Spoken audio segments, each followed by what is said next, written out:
अस्सलाम वालेकुम जी। वालेकुम अस्सलाम, कैसी हैं आप? ठीक ठाक, आप कैसी हैं? मैं बिल्कुल ठीक, अल्हम्दुलिल्लाह। अच्छा, आज आप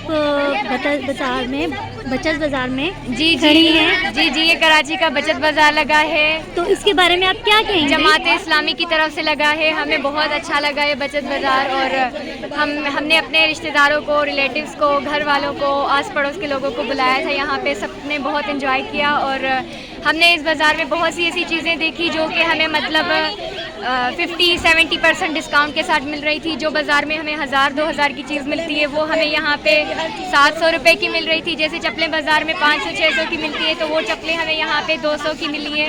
हमें बहुत अच्छा लगा, बहुत सी हमें फ़ायदा मिला है इन चीज़ों से, और मैं तो ये कहूँगी कि ऐसी बचत बाज़ारें लगनी चाहिए। बहुत अच्छा लगा हमें। अच्छा, यहाँ की अगर हम ये देखें कि इस बचत बाज़ार से फ़ायदा क्या है, तो अगर मैं पूछूं। बिल्कुल, ये बचत बाज़ार से हमें बहुत ज़्यादा फ़ायदा हुआ है, क्योंकि यहाँ पे जो चीज़ें हैं बिल्कुल सस्ते में मिल रही हैं, और यहाँ पे जो चीज़ें हैं उनकी रेट बिल्कुल कम है। जैसे बाज़ार में महंगी चीज़ें, आजकल आपको पता है महंगाई हर तरफ छाई हुई है।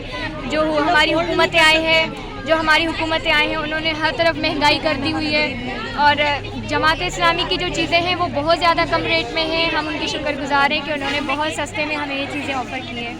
हमने बहुत सी चीज़ें खरीदी भी हैं, बहुत अच्छा लगा हमें यहाँ पे।